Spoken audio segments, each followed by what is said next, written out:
Votre programme d'information avec l'UIL, l'Université internationale de Libreville, le fleuron de la formation universitaire en Afrique.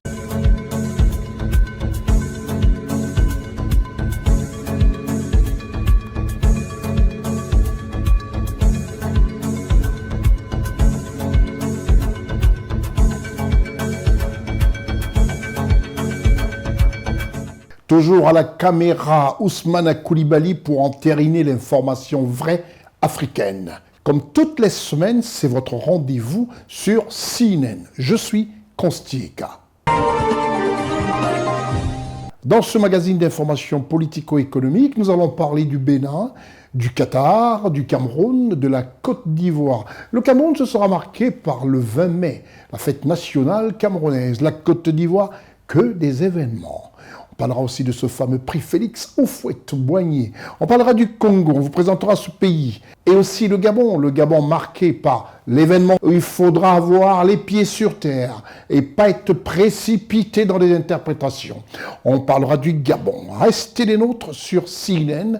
L'émission, c'est le magazine Constieka All Week News. À l'entame de cette émission, nous commençons par le Bénin. Le Bénin, qui est ce pays dirigé par son Excellence Patrice Talon, le Bénin est un pays d'Afrique de l'Ouest. Son Excellence M. Patrice Talon et l'émir du Qatar insufflent un nouvel élan à la collaboration bilatérale entre leurs deux pays, à savoir le Bénin et le Qatar. Reportage Séverin Tchatchoua, Gérard Gozo, Marcel Bassolé. À l'invitation de son Altesse Cheikh Tamim bin Hamad Al Thani, émir de l'État du Qatar, son Excellence Patrice Talon, président de la République du Bénin, a effectué une visite de travail à Doha le lundi 19 mai 2025. Cette visite a constitué une étape importante dans le renforcement de l'amitié et de la coopération durable entre la République du Bénin et l'État du Qatar. Les entretiens entre les deux chefs d'État ont révélé une convergence de vues sur les grandes questions régionales et internationales, notamment la promotion de la paix, de la stabilité et du développement durable. Le Qatar a salué les réformes économiques et sociales audacieuses engagées par le gouvernement du Bénin depuis 2016, lesquelles ont jeté les bases d'une croissance inclusive et une modernisation institutionnelle. En retour, le Bénin a salué l'engagement actif du Qatar sur la scène internationale, en particulier en Afrique, soulignant ses efforts en faveur de la paix, de la stabilité et de partenariats durables à l'échelle continentale. Les deux pays ont exprimé leur volonté commune de renforcer leur coopération dans le secteur de l'aviation, notamment à travers un partenariat entre les compagnies nationales respectives, Qatar Airways et Amazon Airlines. Ils ont souligné l'importance de l'établissement d'une liaison aérienne directe, susceptible d'accroître l'attractivité économique du Bénin, de stimuler les investissements, le tourisme, le transport de fret et les échanges culturels. La visite a également mis en lumière l'engagement croissant du Qatar en faveur du développement du continent africain. Le Qatar a réaffirmé sa disposition à soutenir des initiatives dans les domaines des infrastructures, de l'éducation et de la santé, en cohérence avec son agenda international de développement et les priorités des partenaires africains. Par ailleurs, les deux pays sont convenus de renforcer leur coopération dans les domaines culturels, notamment par l'organisation d'expositions conjointes et le développement de partenariats muséaux. Cette dynamique s'inscrit dans une volonté partagée de promouvoir une diplomatie culturelle ambitieuse entre la République du Bénin et l'État du Qatar. La République du Bénin et l'État du Qatar ont réaffirmé leur engagement à approfondir les consultations bilatérales, à coordonner leurs positions dans les enceintes multilatérales et à faire progresser une vision commune d'un ordre international inclusif, souverain et prospère.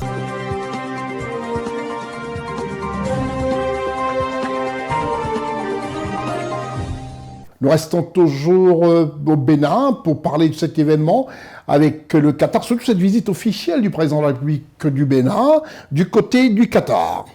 Le chef de l'État béninois, son Excellence Patrice Talon, a visité le musée national du Qatar lors de sa visite de travail dans ce pays. Gérard Gozo, Marcel Bassolé, Séverin Tchatchoua. Dans le cadre de sa visite de travail au Qatar, le président de la République du Bénin, Son Excellence Patrice Talon, s'est rendu le lundi 19 mai 2025 au Musée national du Qatar à Doha. Cette visite s'inscrit dans une dynamique de coopération culturelle et diplomatique entre les deux pays. Accueilli par Son Excellence Sheikha Al-Mayassa, présidente du musée, le chef de l'État a pu découvrir l'architecture remarquable du bâtiment, ainsi que les expositions retraçant l'histoire, la culture et le développement économique du Qatar. C'était dans un projet d'union, les Émirats Arabes Unis. Puis après, il y a eu quelques, on va dire, changements de position pour certains.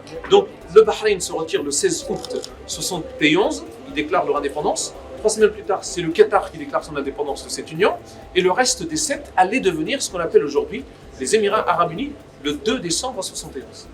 Donc, les Qatariens ont toujours gardé cette mémoire d'union, en fait, dans leur drapeau. La visite a été marquée par un échange en tête-à-tête enrichissant autour des possibilités de collaboration culturelle entre le Bénin et le Qatar, notamment en matière de préservation du patrimoine, de promotion de l'art contemporain africain et de coopération muséale. La visite s'est achevée par la signature du livre d'or, témoignant ainsi de l'intérêt du Bénin pour les modèles innovants de valorisation du patrimoine et illustration de la volonté du président Talon de renforcer les liens entre les peuples à travers la culture et le dialogue interculturel.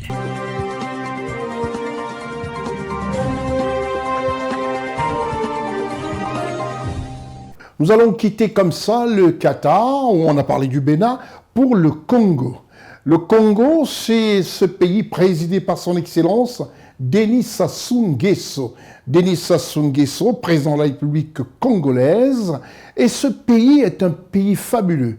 Nous allons vous proposer à tous qui êtes face à votre petit écran, en regardant ce programme, quels sont les atouts du Congo-Brazzaville. Qu'est-ce qui peut vous amener à aller investir au Congo, à faire du tourisme au Congo? Ce Congo qui est un poumon aujourd'hui essentiel de notre planète. Gérard Richard Gozo, Marcel Bassolé, Séverin Tchatchoua. Pays d'Afrique centrale, la République du Congo, encore appelée Congo-Brazzaville, s'étend sur une superficie de 342 000 km². Sa population s'élève à 5,7 millions d'habitants, dont 47% sont âgés de moins de 18 ans. Plus de la moitié de la population se concentre dans les 2 villes principales du pays, dont Brazzaville et Pointe-Noire. Le territoire est l'un des moins denses d'Afrique, avec 14,8 habitants au kilomètre carré. En grande partie recouverte de forêts tropicales, la République du Congo abrite l'une des plus vastes zones de tourbières tropicales, écosystème fragile qui joue un rôle crucial dans la régulation du climat. Le secteur pétrolier représente environ la moitié du produit intérieur brut du pays et 80% de ses exportations, ce qui fait de la République du Congo le 3e producteur d'Afrique subsaharienne. La République du Congo possède en outre d'abondantes ressources minières, pour la plupart encore non exploitées. Le gouvernement congolais donne la priorité aux questions de gouvernance institutionnelle, économique, financière, sociale et inclusive. Depuis les statistiques mises à jour au mois d'avril 2024, le Congo affiche un indice de capital humain de 0,42. La République du Congo se situe en dessous de la moyenne pour sa catégorie, qui se situe à 0,48 pour les pays à revenus intermédiaires de la tranche inférieure. Le pays n'a que faiblement progressé dans les domaines de la santé et de l'éducation sur l'indice du développement humain. La mortalité infantile demeure élevée, avec un taux de 32 décès pour 1000 naissances vivantes. À la fin de l'enseignement primaire, seuls 37% des enfants atteignent les niveaux de compétences requis en mathématiques et 48% en français. L'accès à l'électricité concerne 67% de la population dans les zones urbaines, contre seulement 12,4% dans les zones rurales.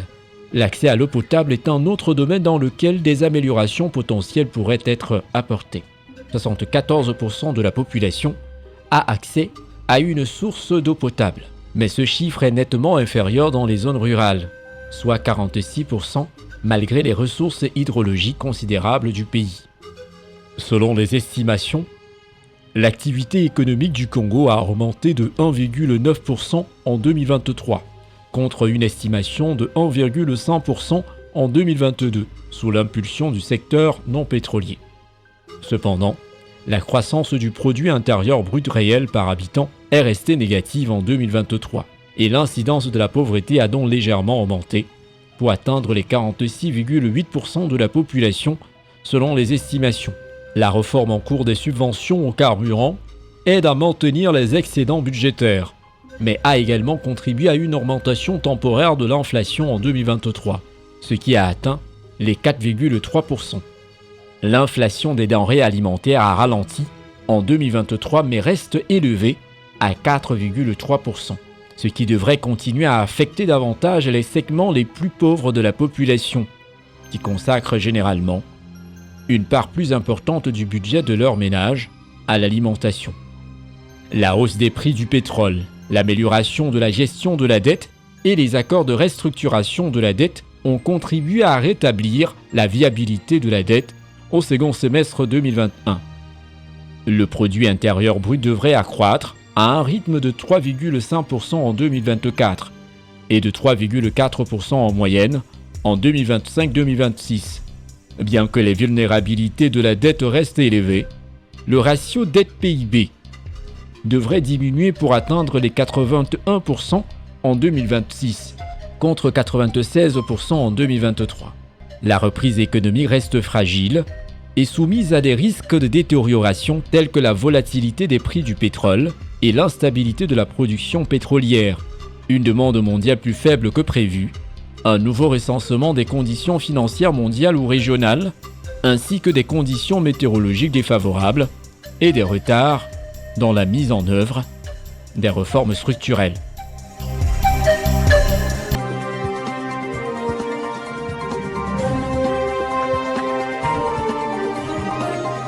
Maintenant que vous connaissez bien le Congo, ce pays, comme je disais tantôt, présidé par son Excellence Monsieur Denis Sassou Nguesso, rien de plus normal que de dire simplement que notre Afrique doit avoir formé et doit former sa jeunesse, qu'elle soit féminine ou masculine. Une adresse de référence en Afrique se trouve au Gabon.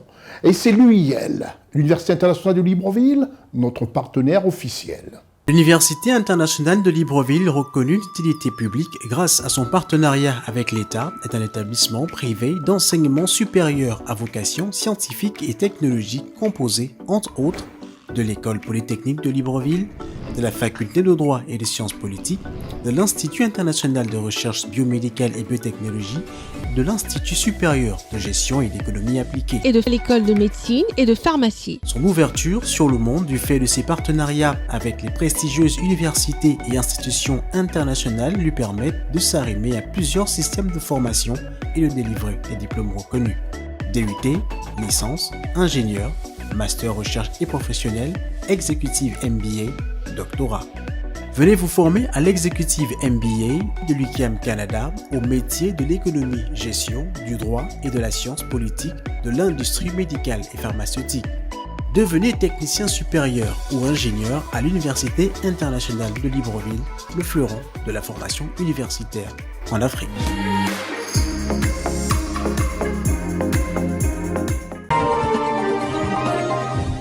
L'année scolaire 2025-2026 se prépare maintenant. Il ne faut pas attendre la dernière minute.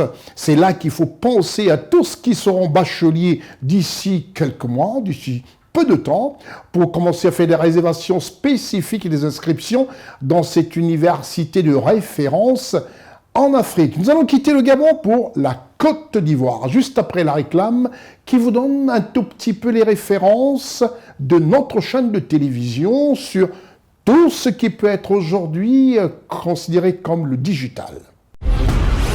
CNN est disponible sur les bouquets Créolink au 12, numéricable au 12, CNN Télévision sur le bouquet digital disponible sur votre téléphone Android, TV Garden, sur l'application cnntv.ci et sur tous vos supports numériques. Maintenant que vous savez comment vous brancher sur CNN, parlons de la Côte d'Ivoire. Ce pays, ce grand pays, devenu aussi grand grâce aux presses du président Alassane Ouattara, chef de l'État de la Côte d'Ivoire, Un monsieur dont le sommeil est pratiquement réduit à quelques, je dirais même pas des heures, des minutes, à voir simplement le développement de ce pays. On se dit que la Côte d'Ivoire est devenue une référence africaine. Le président de l'Assemblée nationale de Côte d'Ivoire, l'honorable Adama Bictogo, a reçu en audience Madame Laure de la Rodière et son Excellence Abdelmalek Kettani. 2 audiences en une journée marathon pour le président de l'Assemblée nationale de Côte d'Ivoire, l'honorable Adama Bictogo, qui travaille, qui est d'arrache-pied et tient à mener bien la barque de l'Assemblée nationale de Côte d'Ivoire, ainsi que la municipalité, pour ne pas dire, et surtout pour vous rappeler qu'il est aussi maire de l'une des plus grandes communes de Côte d'Ivoire, à savoir la commune de Yopougon. Il n'a pas de temps de repos, journée marathon tous les jours, et c'est comme ça. Voilà comment travaillent les Ivoiriens à la tête des institutions de ce très beau pays. Le président de l'Assemblée nationale de Côte d'Ivoire, l'honorable Adama Bictogo, a accordé 2 importantes audiences dans le cadre de ses activités institutionnelles au palais de l'Assemblée nationale. La première rencontre a rassemblé Madame Laure de la Rodière, présidente du collège de l'autorité de régulation des communications électroniques et de la Poste de France, en sigle ARCEP, ainsi que Monsieur Diakité Koti Souleymane, président de l'autorité des régulations de télécommunications, TIC de Côte d'Ivoire, en sigle ARTIC. Les discussions ont principalement porté sur l'amélioration de l'accès équitable à Internet mobile en Côte d'Ivoire. Madame de la Rodière a présenté au président de l'Assemblée nationale de Côte d'Ivoire, l'honorable Adama Bictogo, le New Deal mobile appliqué depuis 2018, un nouveau modèle d'attribution des fréquences pour une couverture mobile de qualité sur l'ensemble du territoire. Une approche qui favorise l'inclusion numérique et répond aux besoins des citoyens. Ici à Abidjan, dans toutes les grandes villes, il y a bien sûr une connectivité fixe de très grande qualité, une connectivité mobile aussi de très grande qualité. Mais il existe encore des petits villages, des routes qui ne sont pas couverts. Donc ça existait aussi bien sûr en France. On a mis en place ce programme New Deal. Et maintenant, ce n'est plus le cas. On a résolu le problème. Le président de l'Assemblée nationale de Côte d'Ivoire, l'honorable Adama Bictogo, a également accordé une audience à son Excellence Abdelmalek Kettani, ambassadeur extraordinaire et plénipotentiaire du Royaume du Maroc, venu lui faire ses adieux à l'occasion de sa fin de mission diplomatique en Côte d'Ivoire. Le diplomate a exprimé sa gratitude pour l'accueil chaleureux et la qualité des relations bilatérales qui ont marqué ces 8 années et demie passées en terre ivoirienne. C'est un pays dans lequel j'ai passé 8 ans et demi. J'ai contribué à un renforcement des relations entre la République de Côte d'Ivoire et le Royaume du Maroc. Aujourd'hui, je pars avec le sentiment du devoir accompli. Aujourd'hui, je souhaite que la Côte d'Ivoire se maintienne sur cette belle trajectoire qui est la sienne. Trajectoire de la paix, de la prospérité, du développement. Pour finir, il a invité les Ivoiriens à venir nombreux au Maroc pour la prochaine Coupe d'Afrique des Nations afin de soutenir leur équipe nationale tenante du titre.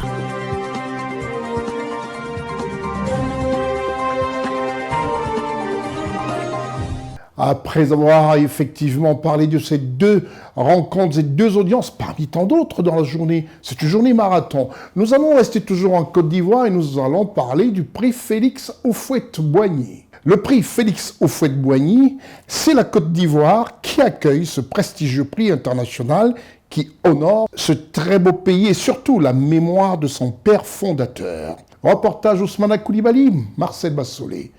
Depuis son accession à la présidence de la République de Côte d'Ivoire, chacune de ses interventions appelle à la paix et à l'unité. La paix constitue pour nous une valeur cardinale que nous devons préserver en toutes circonstances par le dialogue. Le président de la République de Côte d'Ivoire, son Excellence Alassane Ouattara, s'est engagé dès le début de son mandat à restaurer la cohésion nationale. Il prend une loi pour permettre à nos frères et sœurs qui étaient de l'autre côté de rentrer. Les victimes des crises ont été indemnisées. Les enfants des victimes ont jusqu'à ce jour la prise en charge scolaire. Les victimes continuent d'être prises en charge sur le volet santé. Et ce programme-là, depuis 2012-2013, il continue jusqu'à ce jour. Dès 2012, après la crise post-électorale, le président Alassane Ouattara a initié un dialogue avec les acteurs sociopolitiques pour instaurer une plateforme d'échange permanente visant à apaiser les tensions. Le président Alassane Ouattara, c'est un homme de paix. Tout a été pensé, conçu autour de la paix, autour de la cohésion sociale, autour de la stabilité. Tout a été conçu avec les Ivoiriens, pour les Ivoiriens, dans un contexte de vivre ensemble. Le chef de l'État ivoirien, Son Excellence Alassane Ouattara, fut réélu président au premier tour en 2015. En janvier 2016, il a reçu M. Pascal Affi N'Guessan, président du FPI et candidat à la présidentielle de 2015, et ces échanges menèrent à la libération de personnes détenues suite à la crise post-électorale de 2010-2011. En vue de la présidentielle de 2020, le Premier ministre Amadou Gon Coulibaly initie un dialogue séquencé avec la société civile du 24 janvier au 26 juin 2019. Ce dialogue se déroule en deux phases. D'abord la recomposition de la commission électorale indépendante, ensuite les règles de l'élection présidentielle en Côte d'Ivoire, la mise en liberté des prisonniers de la crise post-électorale, le retour et la réinsertion des exilés dans l'administration publique, tout comme le retour d'exil de l'ancien président Laurent Gbagbo le 17 juin 2021. Des efforts considérables pour accélérer le processus de réconciliation en Côte d'Ivoire. Son Excellence Alassane Ouattara poursuit le dialogue avec les figures fortes de l'opposition ivoirienne, notamment avec les anciens présidents Laurent Gbagbo et Henri Konan Bédié. Que les Ivoiriens fassent de la paix le combat. Que nous ayons à l'esprit que la paix est comme un œuf. Une fois qu'il se casse, on ne peut plus le reconstituer. Nous avons tous un parent qui est PPAC, nous avons tous un parent qui est PDCI. Est-ce pour autant parce qu'un PDCI a tenu des propos désobligeants en l'envers de RADP que j'irai me battre avec lui? Non, ça reste mon parent. On doit arriver à faire la part des choses. En 2021, le chef de l'État ivoirien, Son Excellence Alassane Ouattara, a reçu le prix africain pour la paix d'Abu Dhabi. En accueillant le prix Félix Houphouët-Boigny en 2025, cette célébration encourage les Ivoiriens à protéger et à promouvoir la paix.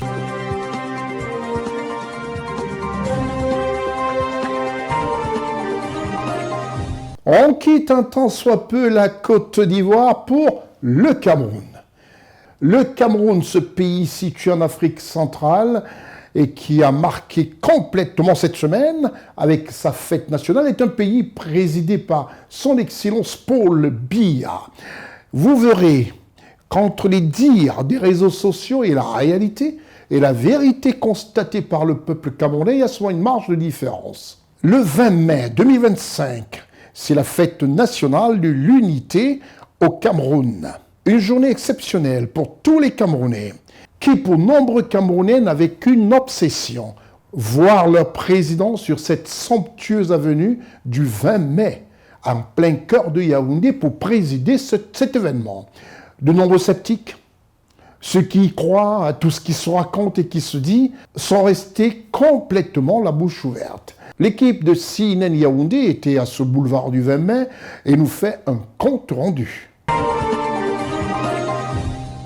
À Yaoundé, la capitale camerounaise, cette journée de mardi 20 mai 2025 s'est tenue la fête nationale camerounaise dans tout l'ensemble du territoire national. Dans la capitale politique Yaoundé, présidée par son Excellence Paul Biya, vêtu d'un costume bleu clair, une forme olympique, sur le boulevard du 20 mai, où l'armée dans toutes ses composantes a offert, dans une justesse de pas et de gestes, un défilé digne d'une armée professionnelle, rassurante, marquant ainsi toute sa disponibilité à la défense nationale. En zone de mangrove et en zone de pré-forêt maritime. C'est aussi une unité spéciale, hautement qualifiée, hautement formée, dont on parle peu ou prou. Mais n'est-ce pas, dit-on qu'il ne faut pas trop parler des armées? Efficacité sur le terrain garantie. Efficacité sur le terrain garantie. Évidemment, le BSA est suivi par une autre unité d'élite, une autre de nos unités d'élite, le BIR dont on ne parle plus, mais il faudra effectivement dire qu'ils sont nés aux alentours des années, à la fin des années 80, sur la poussée des coupeurs de route qui avaient envahi le septentrion camerounais et qui empêchaient la libre circulation des biens et des hommes. Aujourd'hui, ils occupent toutes les composantes, n'est-ce pas? Il y a une composante aérienne, une composante maritime, une composante terrestre et une forte composante logistique, avec un centre de combat antiterroriste qui est basé du côté du sud-ouest. C'est une unité d'élite, c'est une unité d'excellence, c'est une unité qui mène avec perfection les missions qui lui sont confiées. C'est une unité sur laquelle les forces de défense camerounaises peuvent compter, mais évidemment, c'est une unité sur laquelle la population peut compter pour dormir. L'occasion fut belle pour la nation camerounaise de vivre avec le père de la nation, son Excellence Paul Biya, cette fête nationale 2025, la 53e édition du genre, qui a vu toute la jeunesse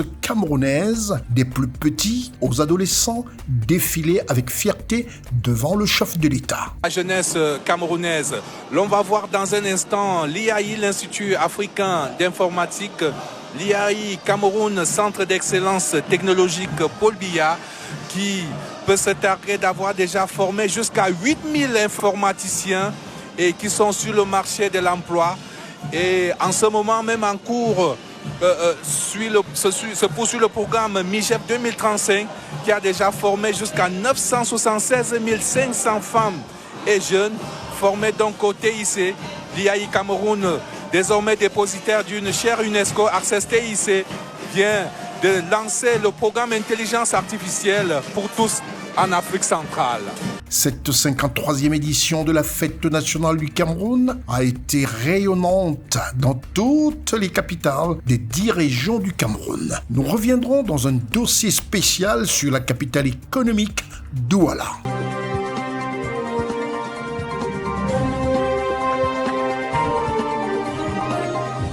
Nous allons toujours rester sur le Cameroun avec cette information qui touche le 20 mai, la fête nationale camerounaise. Mais avant, on fait un clin d'œil à notre partenaire officiel, l'Université internationale de Libreville. L'Université internationale de Libreville, reconnue d'utilité publique grâce à son partenariat avec l'État, est un établissement privé d'enseignement supérieur à vocation scientifique et technologique composé, entre autres, de l'École polytechnique de Libreville, de la Faculté de droit et des sciences politiques, de l'Institut international de recherche biomédicale et biotechnologie, de l'Institut supérieur de gestion et d'économie appliquée, et de l'école de médecine et de pharmacie. Son ouverture sur le monde du fait de ses partenariats avec les prestigieuses universités et institutions internationales lui permettent de s'arrimer à plusieurs systèmes de formation et de délivrer des diplômes reconnus. DUT, licence, ingénieur, master recherche et professionnel, exécutive MBA, doctorat. Venez vous former à l'exécutive MBA de l'UQAM Canada au métier de l'économie, gestion, du droit et de la science politique de l'industrie médicale et pharmaceutique. Devenez technicien supérieur ou ingénieur à l'Université internationale de Libreville, le fleuron de la formation universitaire en Afrique.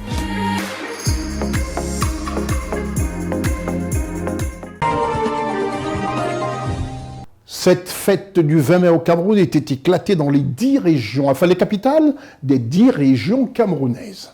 Et dans ces 10 régions, le chef de l'État, son Excellence le président Paul Biya, est représenté par les gouverneurs des différentes régions. On va se focaliser sur la ville de Douala, qui est quand même une des grandes régions, puisqu'elle abrite la capitale économique Douala.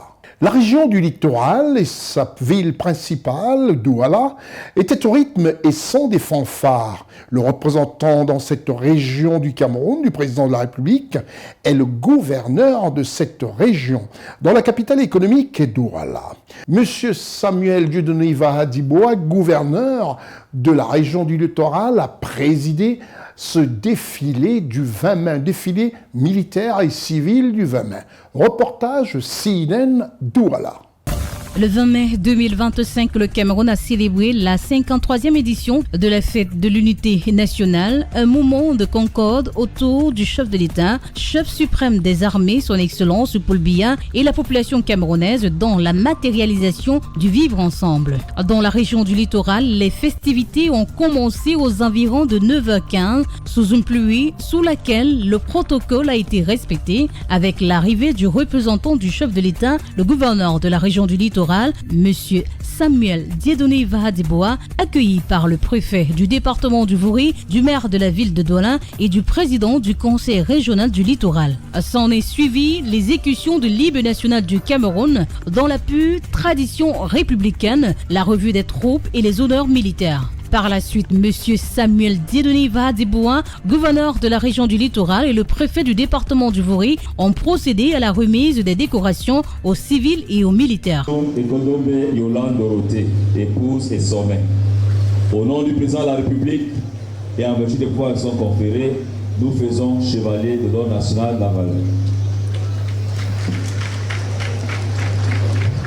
Monsieur Aboubakari Aman Tioto, au nom du président de la République et en vertu des pouvoirs qui sont conférés, nous faisons chevalier de l'ordre national de la valeur. Madame le consul honoraire Monkam Chano Clotilde, au nom du président de la République et en vertu des pouvoirs qui sont conférés, nous vous faisons commandeur de l'ordre national de la valeur.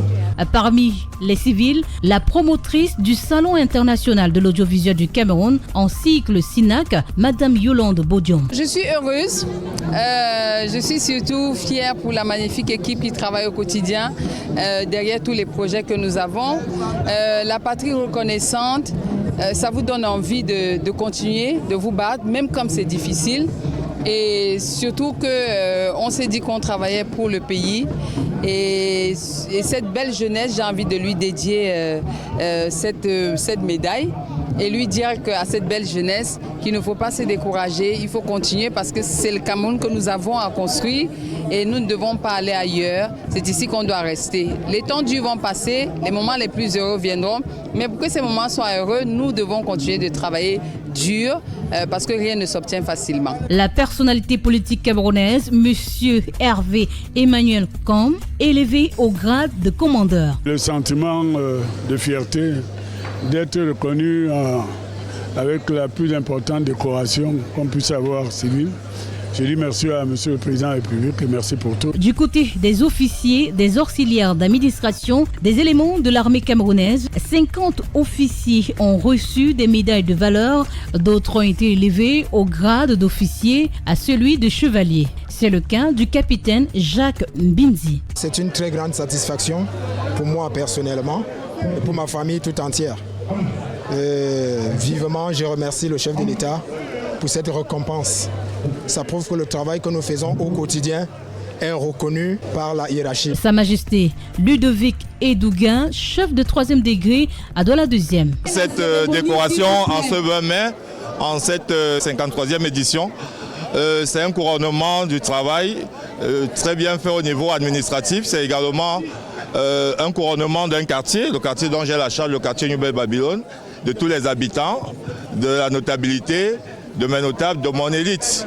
Donc c'est une reconnaissance de la nation, de tout un peuple. À l'initiative du gouverneur de la région du littoral, M. Samuel Dieudonné Dibois, la célébration de la 53e édition 2025 de la Fête nationale de l'unité dans la région du littoral a connu des innovations remarquables telles que la participation des jeunes artistes camerounais au chant patriotique.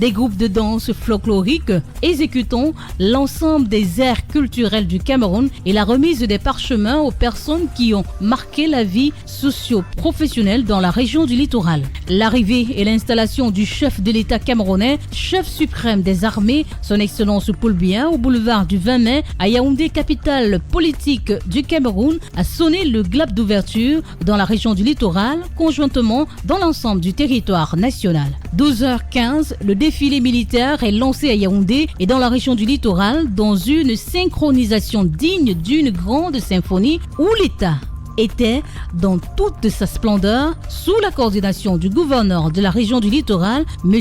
Samuel Dieudonné Dibois, dans la capitale économique camerounaise, Douala. Le défilé pédestre de l'armée camerounaise a été une vraie démonstration dans l'agencement des pas, avec en tête du défilé le porte-drapeau de l'armée de terre, suivi de la gendarmerie nationale. La première section de la gendarmerie nationale, composée uniquement de femmes, suivie des autres corps d'élite de la gendarmerie. L'artillerie de l'armée camerounaise qui a été présentée au cours de ce défilé à la place des fêtes de la BCK sous cette pluie a été une démonstration que l'armée camerounaise s'est équipée, s'est professionnalisée et plus proche de sa population. La grande innovation au sein de l'armée camerounaise, ce sont les éléments des forces de l'ordre qui circulent avec des vélos. Initiative encouragée par le numéro 1 de la région du littoral, le gouverneur, M. Samuel Dieudonné Dibois. Ainsi, sous l'aréopage des invités à la place des fêtes de la BCK à Douala au Cameroun et des populations, l'armée camerounaise a montré ses capacités et ses atouts dans tous les compartiments sous les ovations de la population de la région du littoral. Un spectacle inoubliable et s'en est suivi la parade civile avec une belle représentation de la diversité culturelle camerounaise véhiculée par les écoliers, élèves, étudiants et les associations. Je suis fière que tous nos camarades et nous avons eu le courage de défiler devant le peuple, devant le gouverneur.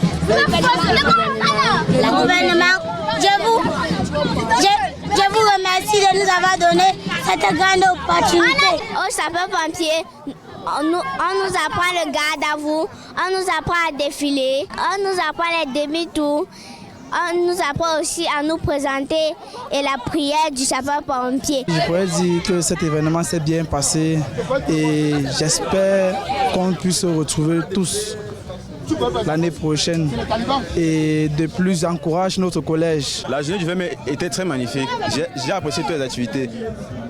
Même s'il y a eu quelques intempéries, mais nous nous sommes bien amusés. En fait, c'est ça l'essentiel. En fait, c'est ça l'esprit de l'unité nationale.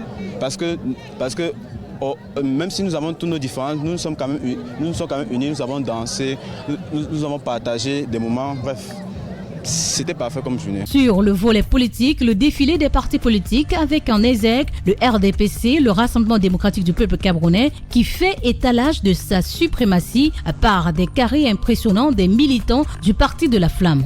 Par arrondissement, ils ont simplement affiché ceux des autres formations politiques de l'opposition camerounaise. Mais dans l'ensemble, tout s'est bien passé à la place des fêtes de la BCK, ici à Douala, au Cameroun. Le chef de l'État, en choisissant le thème de nation et armée-nation, n'est-ce pas, unis pour un Cameroun prospère et de paix, le fait tout simplement parce que il y a une urgence, celle de préserver cette patrie contre toute tentative de destruction, de déstabilisation. Et tous les Camerounais se sont reconnus dans la région du littoral. L'engouement pendant ce défilé, la mobilisation populaire montre très bien que les populations du littoral en général et celles du Vouri en particulier sont derrière le chef d'État comme des mendiants de la paix. Parce qu'à Douala, nous avons beaucoup de paniers d'œufs. Personne n'est prêt à laisser écraser ses œufs. Un 20 mai 2025 qui restera inoubliable pour nombreux. Ceux qui, au micro de CNN, ont eu de la gratitude à l'endroit de M. Samuel Dieudonné Dibois, gouverneur de la région du littoral. Monsieur Samuel Iva Dibois, plus que jamais, reste un compatriote exemplaire pour avoir, sous les instructions de son Excellence, M. Paul Biya, le chef de l'État, toujours su, n'est-ce pas, maintenir la paix et le vivre ensemble et surtout le côté inclusif dans la société. Vous savez, le Cameroun est riche de plusieurs entités de tribus et à Douala, tout le monde se sent plus que jamais chez lui. C'est une reconnaissance par rapport à la patrie. Je suis très flatté par cela. C'est un mérite qui nous pousse à toujours continuer à travailler dur. Parce que je pense que ça vaut ce que nous apportons dans l'accompagnement pour la lutte contre la pauvreté, le chômage dans nos entreprises, avec pratiquement 70 emplois, 75 emplois aujourd'hui. Je pense que c'est quelque chose de mérité. Qui reste toujours serein comme il a toujours été. Il est là depuis 10 ans, donc voilà, nous continuons à le suivre dans sa mouvance. My impression is that the time the march past went on well, but it started very late. Je suis tellement ému. C'est la toute première fois qu'on participe à un défilé national et vraiment nous sommes tellement contents vu la période difficile qu'on est en train de traverser. Mais on a réussi quand même, on a reçu un beau monde et puis tout s'est bien passé. Par rapport au défilé, je crois que mes poulains ont corrigé le défilé. Et ça s'est très bien passé. Et nous sommes donc contents d'arriver à la fin de cette journée qui a été menacée par la pluie. Mais nous voilà enfin arrivés. Nous avons rempli notre devoir de citoyens et nous avons participé au défilé de l'unité. Et comme vous les voyez là, tous souriants, ça veut dire que nous avons dignement rempli notre mission. I'm from Bamenda in the northwest region. I've taken refuge here because the disorder in the northwest. That's why I'm here to participate in the National Day celebration. Il y a eu la mobilisation que nous voulions. Nous avons sensibilisé et que toutes les femmes, toutes ces personnes, RDPCO, JRDPCO, FRDPC, nous sommes massivement inscrits pour que notre championne gagne net les élections sans problème. Les Camerounais en général se sont mobilisés. Vous avez pu voir des parades non seulement militaires, en plus des parades civiles, des écoles, vous avez pu voir des associations, vous avez pu voir les partis politiques qui ont défilé. Donc c'est vraiment l'union des Camerounais. Je parle en tant que président de la section OGDPC Vouricat et je crois que vous avez vu une démonstration de force. Nous sommes prêts, nous sommes prêts, nous sommes prêts. Mais aujourd'hui on parle quand même également et surtout d'unité. Parce que c'est la fête de l'unité que nous célébrons aujourd'hui. Bonne fête de l'unité à tous les habitants de Douala 4, mais également bonne fête de l'unité à tous les Camerounais.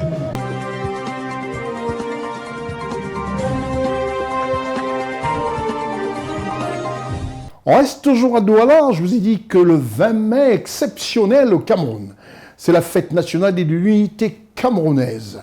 Et l'équipe a été très riche en nous faisant parvenir au niveau de CNN Abidjan des informations qui ont pratiquement rythmé cette journée du 20 mai. Les forces vives de la région du littoral rendent un hommage mérité à M. Samuel Dieudonné Ivara Diboa, gouverneur de la région du littoral, un 20 mai qui restera pour eux dans l'histoire. Reportage CNN Douala.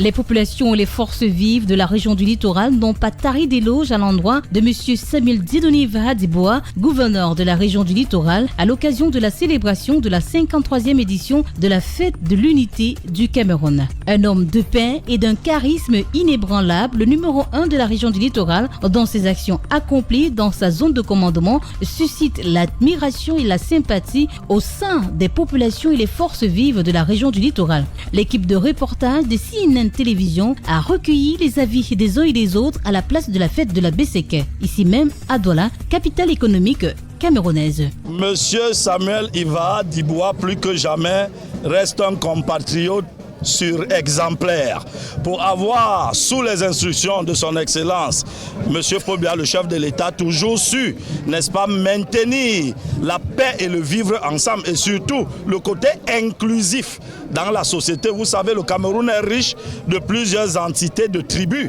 et à Douala, tout le monde se sent plus que jamais chez lui. Je pense que si le gouverneur de la région du littoral, M. Samuel Ivara Diboa, restait encore 10 années, ça nous donnerait encore beaucoup de choses que nous ferions parce que c'est quelqu'un d'exceptionnel, c'est quelqu'un qui est très ouvert, c'est quelqu'un qui est toujours là. À chaque fois que vous l'appeliez, qui que vous soyez, sa porte est toujours ouverte. Alors je retiens que tous les mardis, il reçoit tout le monde et ce n'est pas évident pour tous ceux qui sont de l'administration. J'ai envie de lui dire merci pour tout, mais surtout qu'il ne change pas et qu'il continue à avoir la crainte de Dieu. Le numéro 1 de la région du littoral, c'est un papa formidable.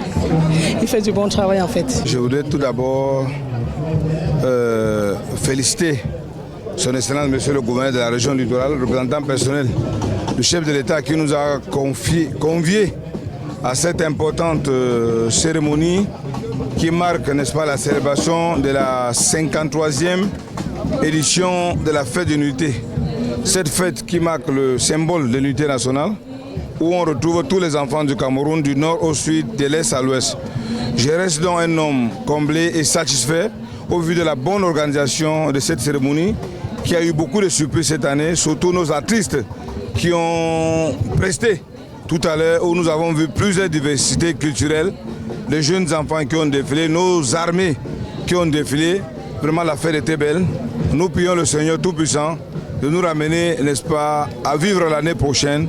Et merci également à votre chaîne de télévision qui fait la fierté de l'Afrique. Merci à monsieur le gouverneur Iva Diboa pour la qualité d'organisation de cet événement. C'était grandiose et pratiquement dans l'ordre. On a vu les partis politiques défiler dans la démocratie. On pense qu'il n'a laissé personne se fâcher. Vous avez remarqué, on a mis long, mais je pense que le but c'était de satisfaire tout le monde. C'était dans l'ordre. C'est une grande satisfaction pour nous.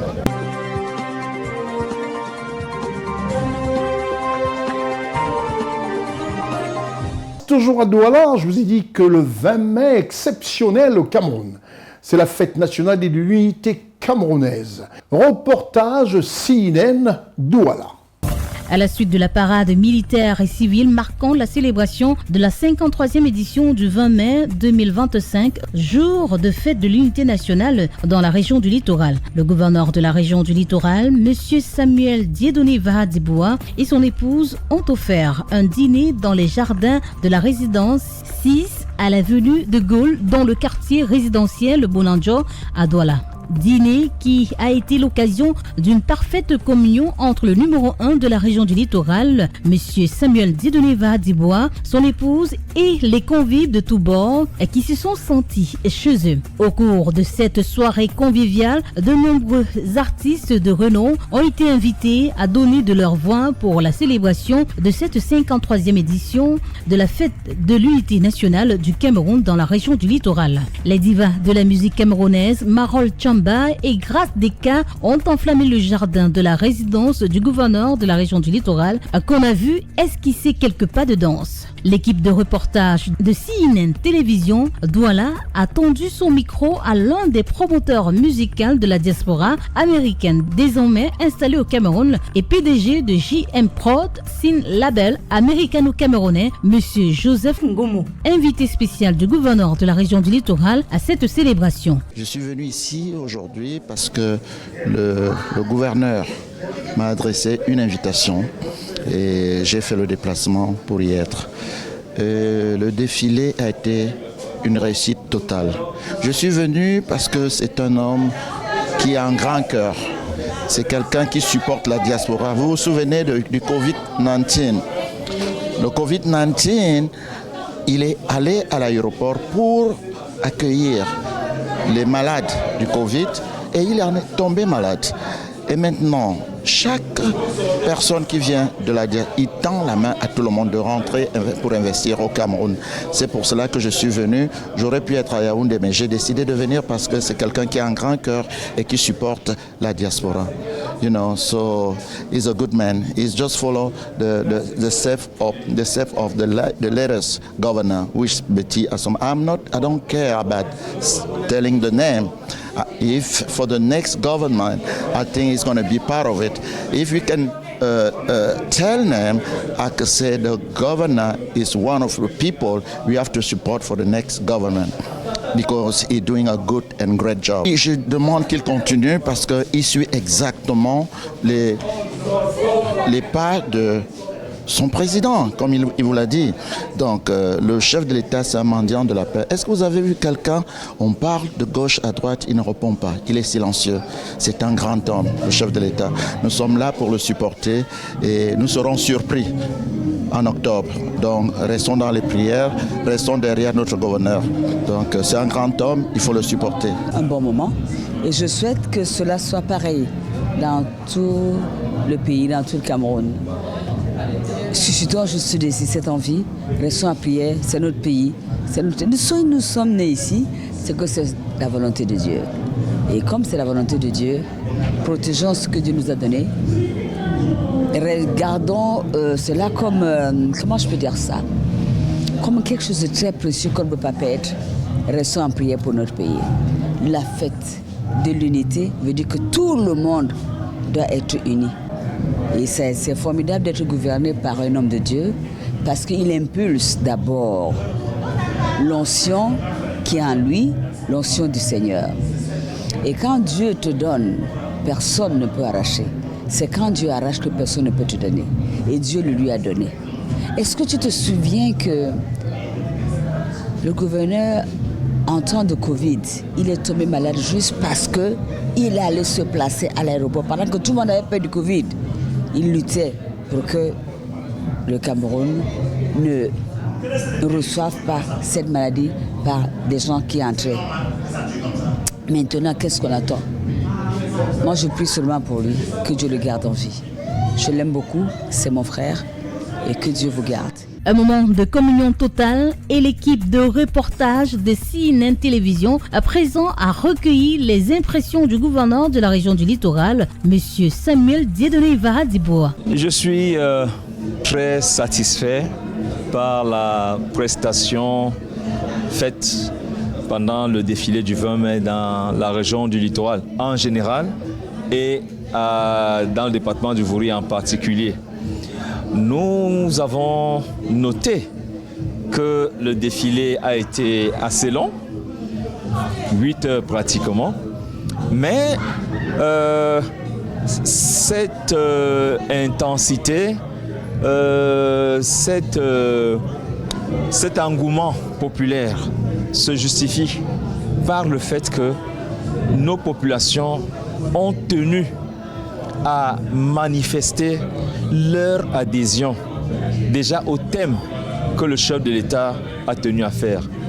Armée et nation, unis pour un Cameroun, n'est-ce pas, de paix et de prospérité. Cela interpelle chacun de nous, mais je pense que nous avons fièrement été subjugués par la prestation des populations. On n'a pas eu que le défilé, mais des artistes se sont exprimés avec des chants patriotiques pour dire que nous sommes un Cameroun uni et indivisible. Et à partir même de là, nous tenons à remercier le chef de l'État qui l'a toujours rappelé qu'il est mendiant de la paix parce qu'il voudrait que chaque Camerounais puisse vivre paisiblement, puisse vivre dans un environnement serein. Et nous pouvons dire que ça a été un 20 mai spécial dans la ville de Douala. Et j'ai bien peur que ce soit le meilleur des 20 mai que nous ayons connus dans cette localité. Le gouverneur de la région du littoral, M. Samuel Dieudonné Ivara-Diboa, a profité de l'occasion pour adresser un message aux populations de sa zone de commandement. Le message que j'adresse aux populations, c'est simplement un message relais. Nous sommes dans un contexte d'une année électorale qui, bientôt, on aura certainement le corps électoral qui sera convoqué. Mais nous voulons entrer dans cette mouvance avec des Camerounais préparés, des Camerounais mûrs, des Camerounais qui se sentent solidaires. Nous ne voulons pas aller aux élections avec un esprit divisé, par le tribalisme, par des discours haineux. Et nous voulons dire que le chef de l'État nous montre le chemin et nous devons, n'est-ce pas, tous nous mobiliser pour amener l'expression de nos voix à un niveau où ceux qui nous observent soient peut-être surpris que la montagne aura accouché d'une souris parce que ça s'annonce ici et là dans les réseaux sociaux qui n'ont pas forcément le baromètre de la réalité. Mais nous voulons dire que le chef de l'État tient à ce que ces élections se déroulent dans le calme et la paix. Et le message que je donne donc en relais aux populations, accompagnons le chef de l'État dans ce processus parce que c'est quelqu'un qui respecte beaucoup la démocratie et il est tout simplement le père de la nation. Et au pas de course, le gouverneur s'est rendu à la place du gouvernement pour le lancement des feux d'artifice pour l'apothéose de cette célébration de la 53e fête de l'unité nationale du Cameroun dans la région du littoral en présence des forces vives de la région et des populations. C'est magnifique, c'est formidable. Je suis très émue, vraiment. Je ne regrette pas d'être resté à dans le feu magnifique. C'est très beau, c'est magnifique. C'était magnifique, mais c'était bien. Mais c'était très joli, mais c'est bien. Le gouverneur, c'est notre père. père du littoral et on ne peut que le féliciter et l'encourager. Allez de là-bas. Je suis vraiment heureuse et vraiment je suis contente et je dis bonne fête. I want to say that this is a regular exercise that we've always witnessed, performed by very high quality technicians from the Ministry of Defense. So we think that the exercise was well conducted and very beautiful atmosphere that we have seen here this evening. We think that it is very wonderful. We have to congratulate those who came to perform this exercise. Thanks very much. I think it was a very good night. It was a very wonderful evening for us. Yes. Okay. I think the population of Douala have witnessed something that they always witness every year. Right. This one is another edition, and we pray that the next ones should be much more wonderful than the one that we have witnessed now.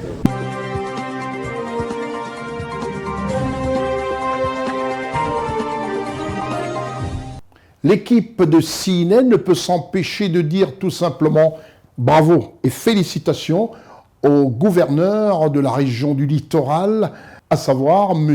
Dieudonné Samuel Ivara Dibois, qui fait de très très belles choses dans la région du littoral. Nous quittons le Cameroun pour la Côte d'Ivoire juste après la réclame. En Côte d'Ivoire, tout simplement parler du prix qui porte le nom du père de l'indépendance de la République de Côte d'Ivoire, à savoir le prix Félix Houphouët-Boigny pour la paix. Le prix Félix Houphouët-Boigny pour la paix, la cérémonie solennelle de remise de ce prix Félix Houphouët-Boigny UNESCO pour la recherche de la paix a eu lieu le jeudi 22 mai 2025 dans l'auditorium du Palais des Congrès de l'hôtel Sofitel Ivoire à Abidjan. Le président de la République de Côte d'Ivoire, chef de l'État, son Excellence Alassane Ouattara, les membres du gouvernement et les personnes invitées étaient tous présents dans cet auditorium.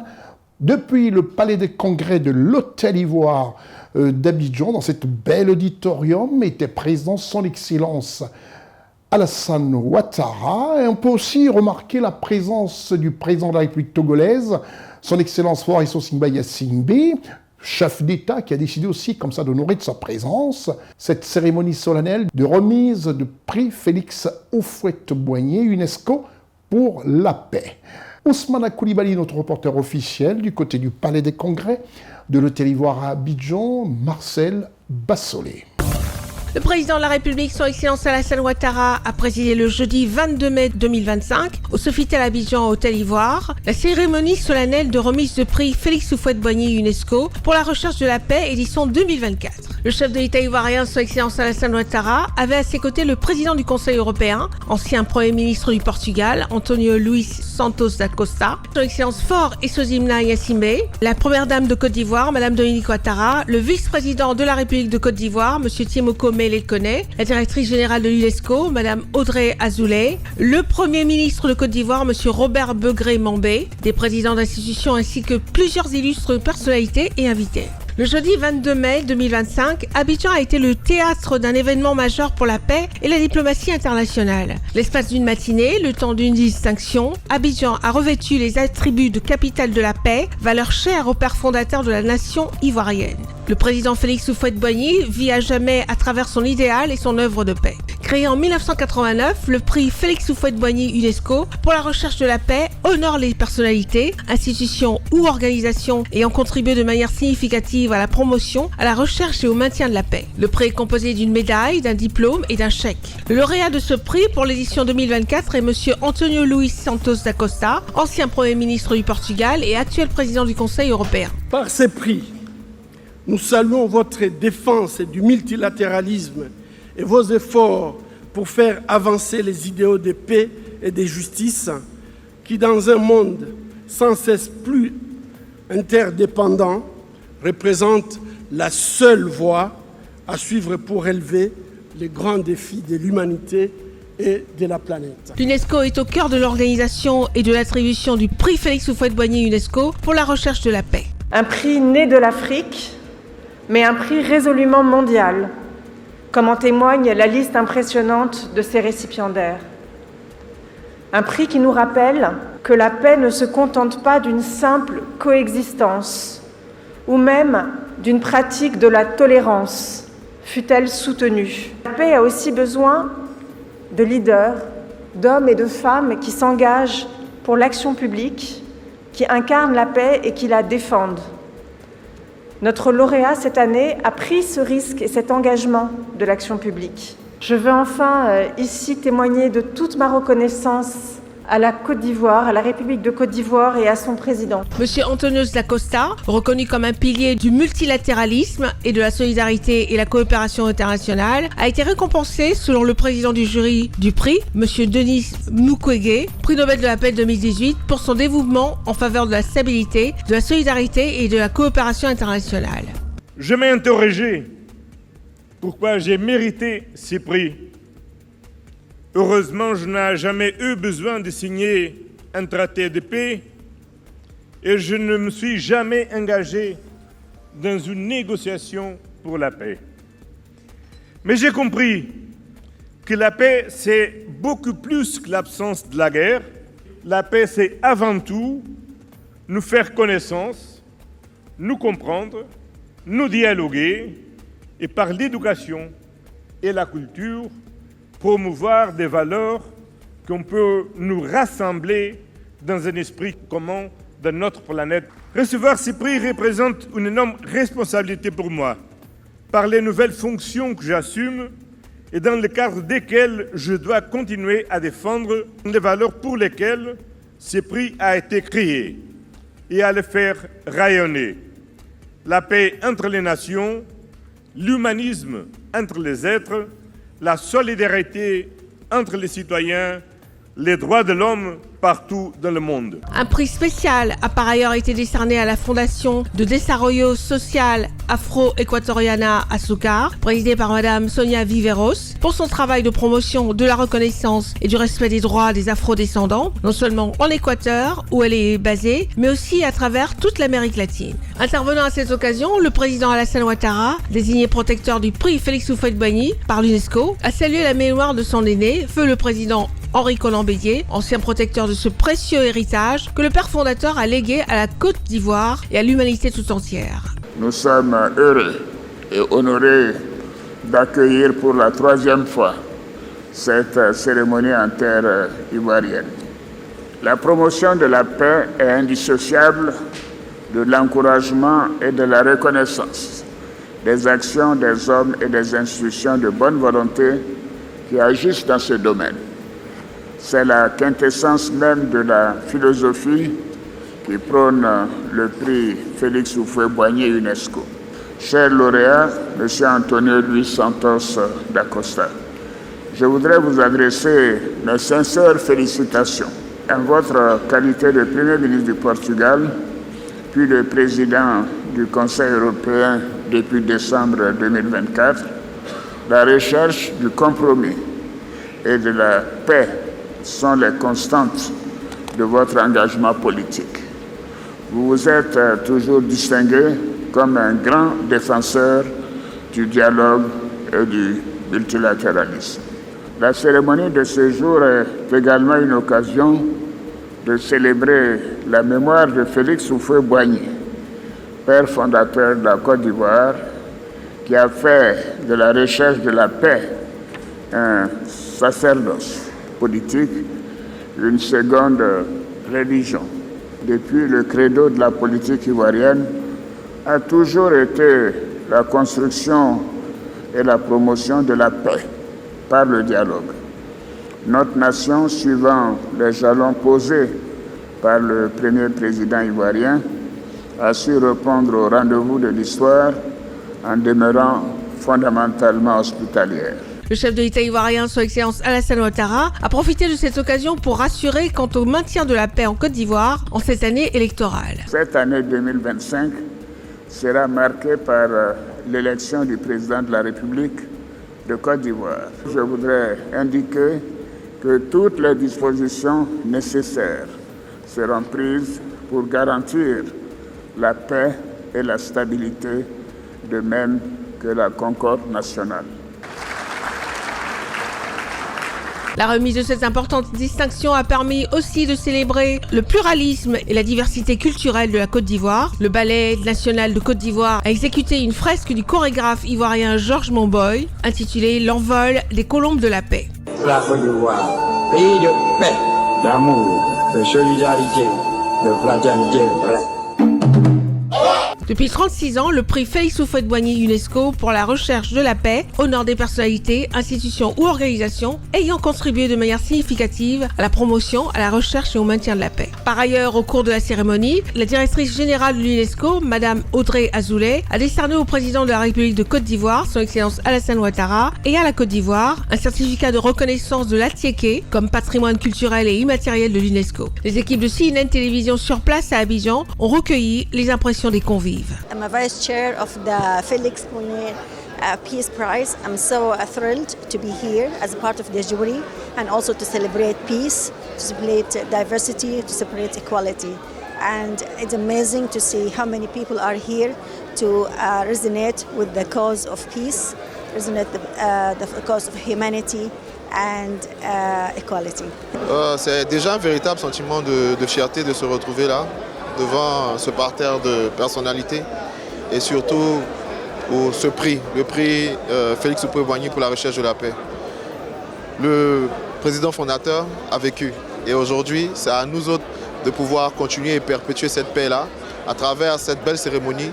J'ai été invité et tout simplement tout ce qu'on peut dire c'est de continuer à créer tout ce qui est bon pour que cette paix-là soit encore durable et maintenue.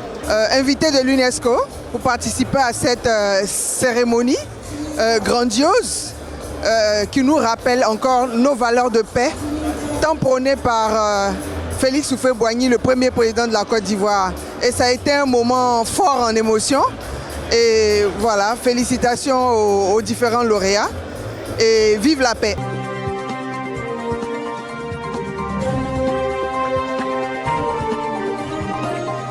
Prix Félix Houphouët-Boigny UNESCO pour la recherche de la paix. Voilà, quelque chose de parfait, de bien fait, avec des présences, des personnalités, des partis politiques même d'opposition, par exemple le PPACI qui était représenté à cette occasion. Ça fait plaisir, ça montre l'unité entre les enfants, surtout les fils et filles de la nation ivoirienne. Nous quittons la Côte d'Ivoire pour un autre tour au Cameroun, juste après la réclame. Au Cameroun, nous allons encore parler de la région du littoral. La région du littoral, c'est cette région que préside d'ailleurs ce monsieur Dieudonné Samuel Ivara Diboa. Il est gouverneur de la région du littoral. Sachez qu'au Cameroun, le pays est pratiquement subdivisé, pour ne pas dire réparti en régions. Et les régions ont des gouverneurs. Et dans chaque région, présidée par un gouverneur, chacun essaye de me donner le meilleur de soi. Et la fête du 20 mai était une fête comme ça, éclatée dans toutes les régions. Et sans répit, à peine le 20 mai terminé, que le jeudi 22 mai, dans la salle polyvalente de ces services, la première session ordinaire du CCIA. Reportage depuis Douala, l'équipe CNN Douala. En prélude à la deuxième campagne nationale de vaccination de riposte à l'épidémie de poliomyélite, variant qui se déroulera du 29 mai au 1er juin prochain. Celle-ci sera couplée à la semaine d'action de nutrition infantile et maternelle, SASLIM. La salle polyvalente des services régionaux du littoral a abrité ce 22 mai 2025 une réunion de plaidoyer autour de la plateforme de coordination interagences. Cette réunion que présidait Madame Françoise Bahia, par ailleurs représentante du gouverneur de la région du littoral, en présence des délégués régionaux, des différents sectoriels, des religieux, des autorités administratives, traditionnelles et bien d'autres. Il s'agissait pour nous lors de cette rencontre de la première session du CICR, dans ces rencontres régionales, où désormais il a été question de ramener la réflexion sur le PEV au niveau régional afin d'avoir des actions suffisamment pertinentes et adaptées à la cible. Nous avons profité de cette session pour la coupler avec le lancement de la riposte contre la poliomyélite qui va se tenir du 29 mai au 1er juin et pour laquelle j'invite toutes les parties prenantes à vraiment s'impliquer et axer sur la communication. Nous sommes tous des agents de communication, que ce soit dans nos quartiers, dans nos maisons, dont n'attendons pas toujours une communication institutionnelle qui a effectivement été mise en place pour essayer de sensibiliser notre entourage sur cette maladie qui est fortement invalidante pour nos enfants. Durant l'année 2024, la région du littoral a enregistré 75% de taux de couverture vaccinale, loin des 80% fixés par la coordination régionale du programme élargi de vaccination, PEV. Nous sommes à la veille de la campagne de vaccination de riposte contre la polio, qui est la deuxième phase, parce que le premier tour s'est déroulé du 24 au 27 avril 2025 et le deuxième tour s'annonce du 29 mai au 1er juin. Et il faut dire que ce deuxième tour est couplé aussi à la SASNIM 1 pour l'année 2025. Et les différentes interventions, hormis la polio, qui vont s'ajouter au cours de cette campagne, c'est la supplémentation en vitamine A qui va beaucoup plus être accentuée sur les enfants de 12 à 59 mois. Nous avons aussi le traitement préventif intermittent contre le paludisme au niveau des femmes enceintes après leur 3e trimestre de grossesse. Pour lutter efficacement contre la désinformation, principale cause de refus et véritable frein vers l'atteinte des objectifs de vaccination, une commission de coordination interagences, présidée par le gouverneur de la région du littoral, assistée des autorités régionales. Il ne reste plus qu'à chaque citoyen responsable de se faire l'écho de cette bonne nouvelle qui sauve des vies. Une campagne de santé, quelle qu'elle soit, commence par l'information, le passage de l'information, mais également de la bonne information. Donc ça, c'était le premier élément. Le deuxième élément, c'était très probablement, comme on a dit, la communauté qui n'a pas reçu la bonne information et donc on avait une croissance des cas de refus au niveau de la communauté, ce qui a contribué à bien évidemment baisser les performances au niveau de la région.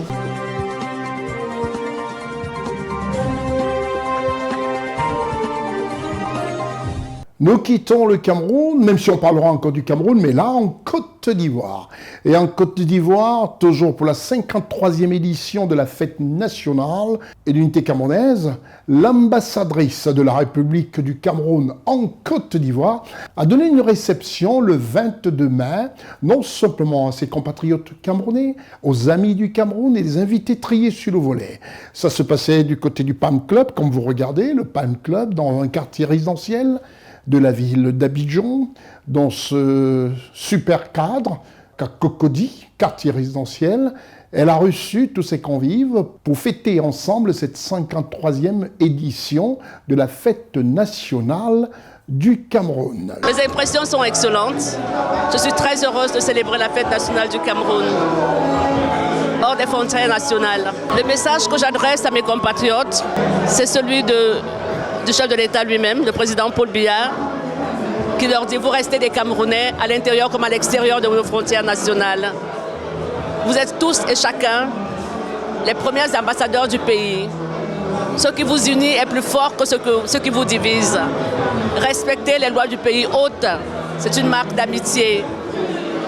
Et restez unis entre vous. Majesté Dongo Emmanuel, je suis le chef de la communauté Menois ici en Côte d'Ivoire. Chef d'entreprise. Les impressions sont toutes les meilleures impressions quand je vois qu'il y a beaucoup de communautés camerounaises et les frères ivoiriens qui sont avec nous en train de fêter cette merveilleuse fête de la réunification des deux Camerouns d'avant. Maintenant, c'est un seul Cameroun, donc c'est toujours un plaisir de venir trouver qu'il y a les autorités qui viennent, avec les diplomates qui viennent avec nous pour passer un meilleur moment comme ça.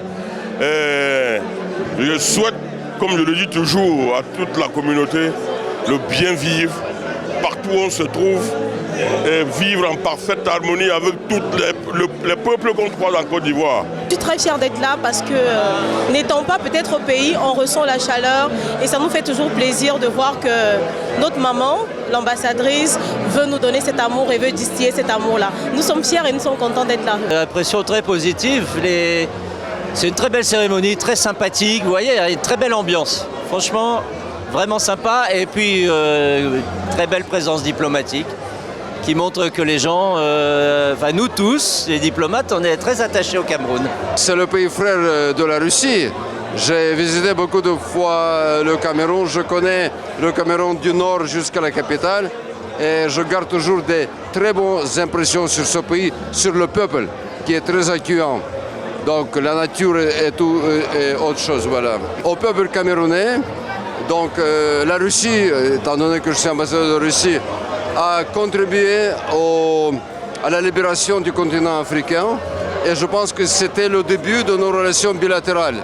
Voilà, c'est ce que je veux passer le message à mes frères camerounais, qu'on garde cette amitié. Voilà.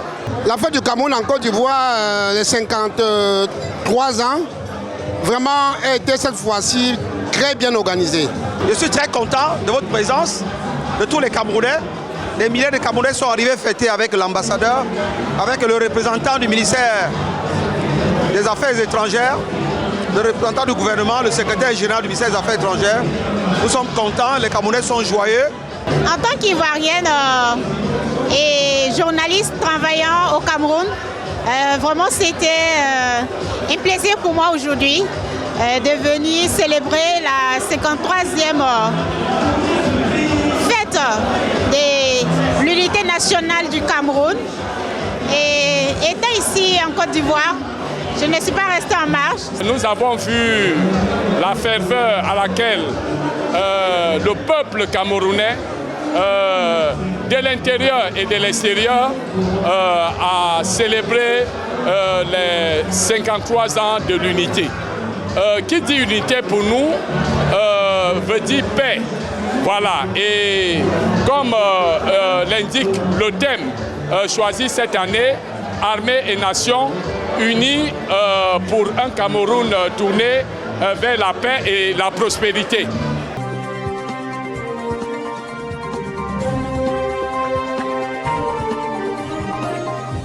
Nous restons toujours en Côte d'Ivoire et là nous allons parler du ministère de la Défense. Le ministère de la Défense, dirigé par le ministre d'État, ministre de la Défense de la République de Côte d'Ivoire, M. Téné Birahima Ouattara, un humaniste, quelqu'un qui a du cœur, le cœur sous la main, comme on le dit, de manière habituelle. Le ministre d'État, ministre de la Défense de Côte d'Ivoire, laisse parler son cœur dans un élan de générosité et d'humanisme apprécié par ses compatriotes. Reportage Ousmane Koulibaly, Marcel Bassolé. Le ministre de la Défense, M. Téné Birahima Ouattara, a mis fin au transport des malades en moto ou en tricycle en dotant les centres de santé de Mendon, Riri et Koko Loposo, Lobakouya et Taïri d'ambulances médicalisées. Les femmes sont en travail, on veut les envoyer en ville. Nous avons beaucoup de problèmes. On est obligé de les mettre dans les bâchers.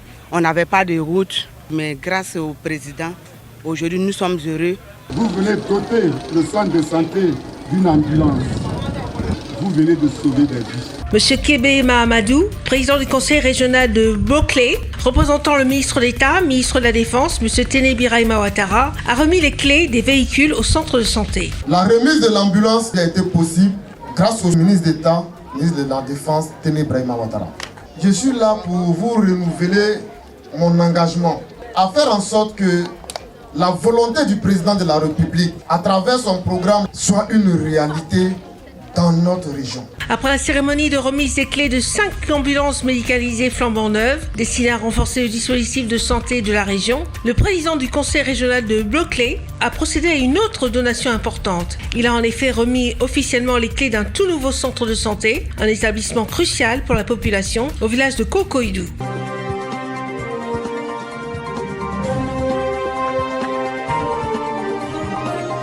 Toujours en Côte d'Ivoire, et là nous allons parler du ministère de la Défense. Reportage Ousmane Koulibaly, Marcel Bassolé. Le jeudi 22 mai 2025, le ministre d'État, ministre de la Défense, M. Téné Birahima Ouattara, a présidé la cérémonie de baptême et de remise d'un signe de grade de la 34e promotion des élèves sous-officiers de l'École nationale des élèves sous-officiers d'active, ENSOA, à Bouaké. Cette cuvée est composée de 673 éléments, dont 95 filles et 578 garçons, issus de 7 pays que sont le Cameroun, le Congo, le Gabon, la Guinée, la République centrafricaine, le Togo et la Côte d'Ivoire. Cette promotion porte le nom du feu colonel Zamblé Kofi Eugène, issu de la première promotion de l'ENSOA en 1979, décédé le 11 avril 2020. Le général de brigade M. Ouattara Zoumana, de la 8e promotion et commandant de la zone opérationnelle Nord, en est le parrain. À l'issue de 18 mois de formation militaire, les élèves ont été jugés aptes à servir sous les drapeaux de leurs pays respectifs. Ils ont été promus au grade de sergent par le ministre de la Défense, qui leur a remis les insignes de leur grade. Devant le drapeau et en présence de Monsieur le ministre d'État, ministre de la Défense, je jure d'obéir à mes chefs en tout ce qu'ils me commanderont. Le commandant de l'ENSOA, le général Goué Blépou Jean-Franck Hilaire, a indiqué que cette promotion compte 150 sous-officiers généralistes et 523 spécialistes répartis dans 26 spécialités, dont la logistique, le bâtiment, la mécanique, le froid, l'électronique, la santé et les technologies de l'information et de la communication, et laisse un message fort à la promotion du feu colonel Zamblé Kofi Eugène. Chers élèves, sachez que votre défi sera de donner en tout lieu et en tout temps l'exemple de l'abnégation, de la discipline et de la rigueur dans le travail. C'est à ce titre que vous apporterez la quiétude aux braves populations que vous défendez. Il vous appartient d'œuvrer à garantir non seulement leurs intérêts, mais aussi et surtout à garantir le succès des armes de la Côte d'Ivoire et de vos pays respectifs. Le ministre d'État, ministre de la Défense, M. Téné Birahima Ouattara, a félicité les élèves pour leur formation et les a exhortés à servir leurs armées avec honneur et fidélité. Il a souhaité qu'ils s'inspirent du colonel Zamblé Kofi Eugène et a exprimé sa confiance envers le général Ouattara Zoumana, leur parrain, pour les guider dans leur mission future. Chers sous-officiers de la promotion sortante, en prêtant serment ce matin, vous vous engagez à servir vos armées avec honneur et fidélité. Je voudrais, au nom du président de la République, son Excellence Alassane Ouattara, chef suprême des armées, vous en féliciter. Les modules de formation qui vous ont été dispensés vous offrent la capacité de faire face aux défis actuels qui sont la lutte contre le terrorisme, la grande criminalité, la piraterie maritime et les menaces transfrontalières. La 34e promotion comprenait des élèves venant du Cameroun, du Congo, du Gabon, de la Guinée, de Centrafrique et du Togo. Les sous-officiers de la 34e promotion ont offert un défilé remarquable à la hiérarchie militaire, aux familles et aux invités. Abidjan Plateau, palais présidentiel. Le mercredi 21 mai 2025, le gouvernement est, comme toujours, au travail et se privera même de la pause déjeuner pour ce moment bimensuel de mise au point et de directive de la haute hiérarchie. C'est dès 10h30 que l'équipe de télévision CNN assiste à l'arrivée des différents ministres dont le quota est atteint et comme toujours, l'entrée dans le sas de la secrétaire générale de la présidence de la République de Côte d'Ivoire, Madame Asseri Touré-Koné, précède celle du Premier ministre et du vice-président de la République, Monsieur Thiemoko Koné. Chaque ministre est à sa place. Le regard préoccupé de certains, l'attitude détendue des autres, sourire et préoccupation de certains. 11h. Entrée du chef de l'État, président de la République de Côte d'Ivoire, son Excellence Alassane Ouattara, dans la salle du Conseil des ministres, la mine détendue et rassurante face aux membres du gouvernement et certains de ses proches collaborateurs. C'est un huis clos obligatoire, présidé par son Excellence Alassane Ouattara, que des sujets cruciaux de la nation passe au peigne fin. C'est alors qu'après 2h30 d'horloge de ce huis clos, le porte-parole du gouvernement, ministre de la Communication, se dirige pour le point de presse Un moment très attendu par la presse nationale et la presse internationale, un peu plus qu'à l'accoutumée. Et à ce jeu d'informations et questions-réponses, M. Amadou Coulibaly, ministre de la Communication et porte-parole du gouvernement de la République de Côte d'Ivoire, fait face sans la moindre hésitation. Tout commence par le compte rendu du Conseil des ministres. C'est alors qu'après les délibérations de ce Conseil des ministres, qui auront été sur 12 points, dont cette mesure générale, un projet de loi, 6 projets de décret, 2 mesures individuelles et 3 communications au sujet du projet de loi au titre de la justice et des droits de l'homme. Le Conseil a adopté un projet de loi modifiant la loi du 9 novembre 2017 portant répression des infractions prévues par les actes uniformes du traité relatif à l'harmonisation du droit des affaires en Afrique. Au titre des mesures générales. Le Conseil, et je vous l'ai annoncé en début, a adopté 6 projets de décret. Ainsi, au titre du ministère de l'Intérieur et de la Sécurité, en liaison avec le ministère des Finances et du Budget, le Conseil a adopté un décret fixant les modalités d'application de la loi organique du 25 novembre 2020 portant composition, attribution et fonctionnement de la Chambre des rois et chefs traditionnels.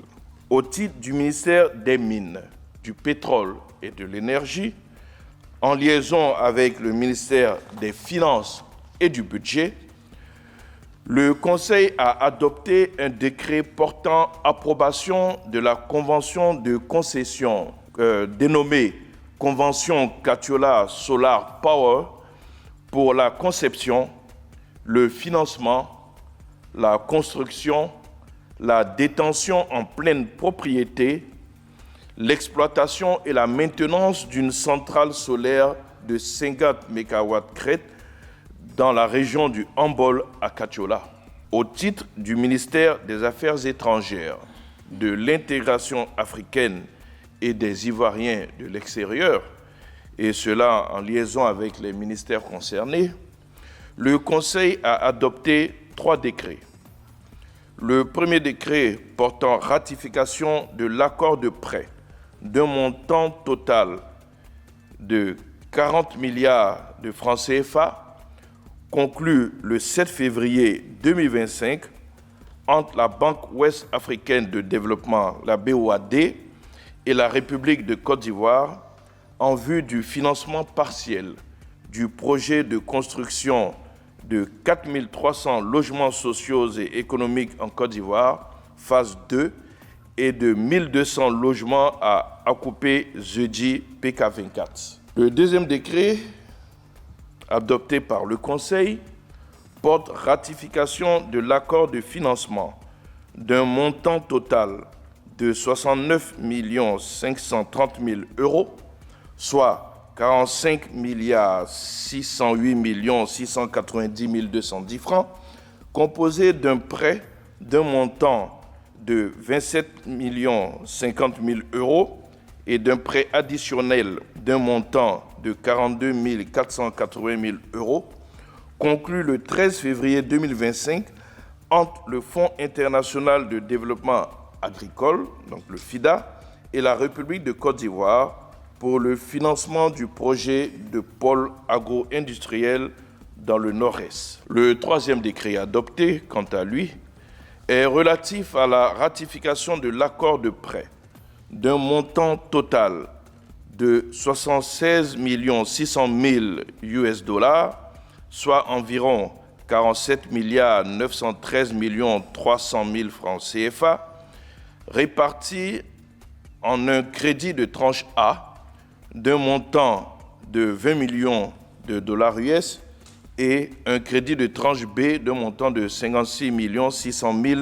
dollars US. Au titre du ministère de la Construction, du Logement et de l'Urbanisme, en liaison avec les ministères concernés, le Conseil a adopté un décret portant déclaration d'utilité publique des parcelles formant les îlots 27A d'une contenance de 1673 m² et 27B d'une contenance de 1745 mètres carrés du lotissement dénommé Riviera Palmeraie, sise au rond-point Place Alassane Ouattara dans la commune de Cocody pour la construction d'infrastructures dédiées à la communication gouvernementale. Au titre du ministère des Transports, en liaison avec les ministères concernés, le Conseil a adopté un décret portant approbation de l'avenant numéro 02/2024 à la Convention de concession entre l'État de Côte d'Ivoire et la Société des transports abidjanais, la SOTRA, pour l'exploitation du service public de transport collectif de personnes dans le Grand Abidjan et les villes de l'intérieur du pays. Au titre des mesures individuelles. Au titre du ministère des Affaires étrangères, de l'intégration africaine et des Ivoiriens de l'extérieur. Au titre de ce ministère, le Conseil a donné son agrément en vue de la nomination de 2 ambassadeurs extraordinaires et plénipotentiaires de la République de Côte d'Ivoire dans le cadre des accréditations multiples à l'étranger. Au titre du ministère des Finances et du Budget, le Conseil a adopté une communication relative aux conclusions de la revue générale et conjointe des contrats de désendettement et de développement, le C2D.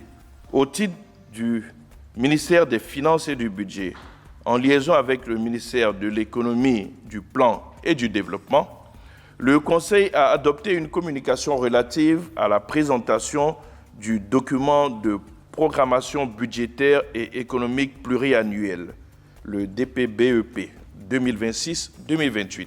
Au titre du ministère de la Femme, de la Famille et de l'Enfant, en liaison avec les ministères concernés. Le Conseil a adopté une communication relative à la politique nationale sur l'égalité, l'équité et le genre en Côte d'Ivoire, le PNEG 2024-2030. Face à la presse nationale et internationale, de nombreuses questions, dont celle de notre consoeur du journal Le Monde, a retenu notre attention. Nous avons publié la semaine dernière une enquête sur le volet ivoirien de l'affaire Betaram, une vaste affaire de pédocriminalité dans des établissements catholiques privés en France, où plus de 200 plaintes pour viol et agressions sexuelles ont déjà été déposées. L'un des accusés, le père Beignat Ségur, un Français, a vécu et exercé en Côte d'Ivoire, à Katiola, Dabou, Adjo-Podoumé. Nous avons retrouvé et recueilli les témoignages de plusieurs victimes et nous en cherchons d'autres. Les autorités vont-elles accompagner les victimes ivoiriennes, notamment pour les diriger vers le comité des victimes qui a été mis en place en France? Et mon autre question, avez-vous un message à envoyer aux victimes potentielles qui craignent de parler par peur de la stigmatisation? Le ministère de la Femme, de la Famille et de l'Enfant s'est saisi de cette question. Vous l'avez vous-même évoqué. Il y a les questions de peur de stigmatisation, mais il y a surtout le traumatisme vécu par ces enfants qui étaient adolescents pour la plupart, dont il faut également tenir compte. Et vous savez très bien, vu ce qui se passe donc, dans les autres pays, c'est des traumatismes qui marquent à vie. Et très souvent, même des personnes aujourd'hui quadragénaires ou cinquantenaires revivent ce passé avec une grande émotion. Donc c'est une question qui est très délicate, qui nécessite beaucoup de doigté. Donc le ministère de la Femme, de la Famille et de l'Enfant se saisira de cette question et pourra mener, dans le respect de la dignité donc, des victimes donc, de ce père, donc, toutes les actions à mener. Prochain Conseil des ministres du gouvernement de la République de Côte d'Ivoire, le 11 juin 2025.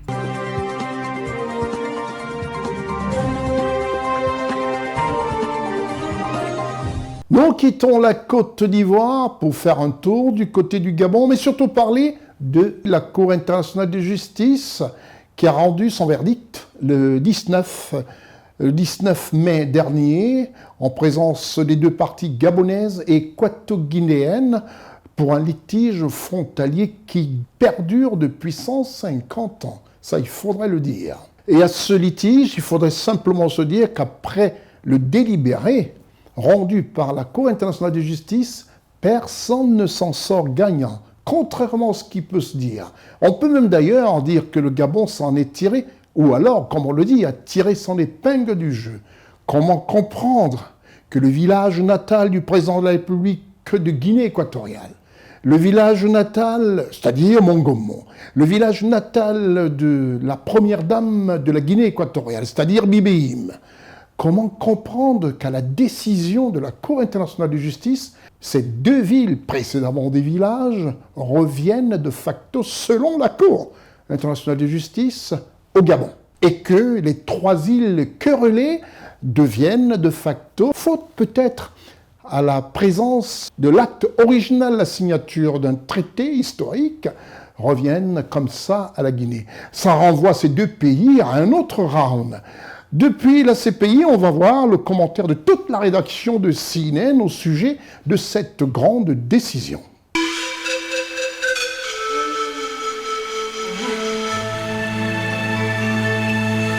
Comme juge et arbitre, et à travers la Cour internationale de justice de La Haye, les Nations Unies viennent de clôturer l'avant-dernier volet du conflit, vieux de près de 150 ans, qui oppose le Gabon et la Guinée équatoriale.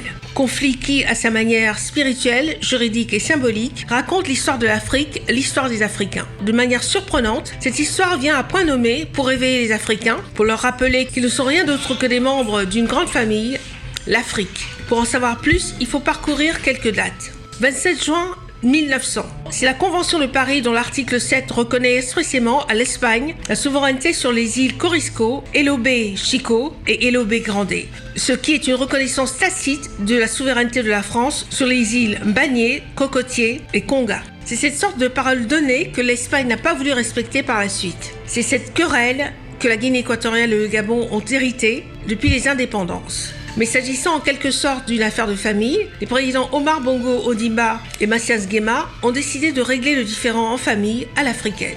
12 septembre 1974. C'est la Convention de Bata, dont l'article 3 reconnaît l'île Mbagné comme faisant partie du Gabon, et les îles Elobé et Corisco comme faisant partie de la Guinée équatoriale. C'est cette seconde parole donnée que la Guinée équatoriale n'a pas voulu respecter. Parce que le golfe de Guinée et son fichu pétrole sont passés par là. Et parce que le Gabon a malencontreusement perdu l'original de la Convention de Bata. Cet épineux dossier que le docteur Marie-Madeleine Borancio a eu la charge de conduire depuis des décennies devant les Nations Unies, singulièrement devant la Cour internationale de justice. 19 mai 2025. Dès son arrêt, la Cour a constaté l'absence de l'acte original de la Convention de Bata. En conséquence, elle ne pouvait que reconnaître la souveraineté de la Guinée équatoriale sur les îles Mbagné, Cocotier et Conga. Par 13 voix contre 2, dit que parmi les titres juridiques invoqués par la République gabonaise et la République de Guinée équatoriale, le titre qui fait droit dans les relations entre elles, s'agissant de la souveraineté sur les îles Mbagné, Cocotier, Cocoteros et Conga, est le titre détenu par le Royaume d'Espagne au 12 octobre 1968, qui a été transmis à la République de Guinée équatoriale par voie de succession. Ce qui a provoqué un grand émoi dans la population gabonaise, que des prétendus hommes politiques sont venus titiller en se réjouissant un peu vite et en propageant une information tronquée, donc fausse. Il faut effectivement noter que cette décision comporte deux grandes parties très équilibrées et qu'à la lecture de la seconde partie, l'on peut tout dire sauf que le Gabon n'a pas triomphé. Au Gabon revient effectivement la souveraineté de nombre de territoires en Guinée équatoriale. Des contrées emblématiques comme Mongomo et Evé-Béyiné, où se trouve précisément le village natal du président et de la première dame de Guinée équatoriale. D'une Guinée, ironie du sort, dont les dirigeants seraient donc des Gabonais. C'est sans doute pour éviter que cette bombe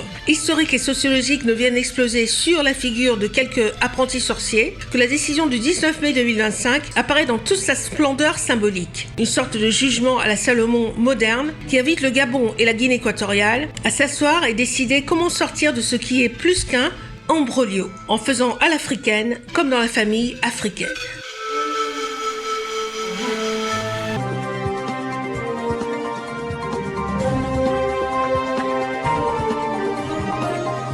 On peut rappeler le côté âpre défendu par Madame Marie-Madeleine Boranzo et son compatriote, le docteur Rosa Tanga. On peut simplement dire qu'ils s'en sont tirés. Et là, retour à la case départ, savoir à une entente familiale à l'africaine.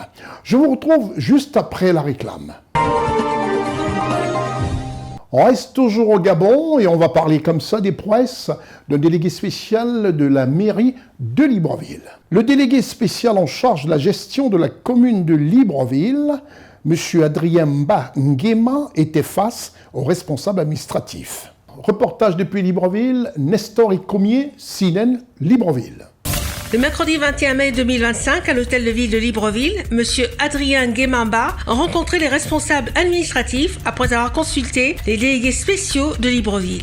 Cette rencontre visait à définir la nouvelle vision managériale de la municipalité, conformément aux directives du président de la République gabonaise, chef de gouvernement, son Excellence Brice Clotaire Oligui Nguema. M. Guémamba, délégué spécial en charge de la gestion de la commune de Libreville, a d'emblée souligné les pratiques peu orthodoxes nuisant à l'image de la mairie. Que s'est-il passé à la mairie?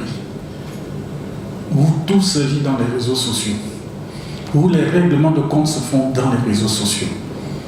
Vous n'avez plus de pudeur. Je ne vous reconnais plus. Des gens qu'on envoyait en formation, qui étaient des cadres compétents, tombent aujourd'hui pratiquement en désuétude. C'est la raison pour laquelle je sais que parmi vous, certains disent déjà, oui, il est venu pour 3 mois, c'est vrai qu'ils nous connaissent. Ils n'auraient pas le temps de réagir, mais vous vous trompez. Il y a des directions ici où complètement qu'il faut changer. Je commencerai, et je le dis tout haut, par la direction générale des affaires économiques. Qu'est-ce qui se passe au marché Montbouy? Qu'est-ce qui se passe dans les marchés de la capitale? Vous n'avez pas honte? Vous aviez un budget de 27 milliards. Aujourd'hui, il n'est que de 25 milliards. C'est qu'il y a un problème. C'est que l'argent ne rentre pas pour consolider notre budget. Et ce n'est qu'à travers ce budget qu'on peut réaliser beaucoup de choses. Que ce soit les bulletins de renseignement, des services de renseignement, tous ne parlent que du marché. C'est la direction générale des affaires économiques, qu'on peut même qualifier de la direction générale des marchés, comme c'était avant. Tout le monde est mouillé dans cette direction générale, du plus grand au plus petit. Montbouy devient aujourd'hui la poche, le matelas, où tous les agents de cette direction vont se servir. M. Guémamba a annoncé la mise en place d'une coordination avec les mairies d'arrondissement de Libreville.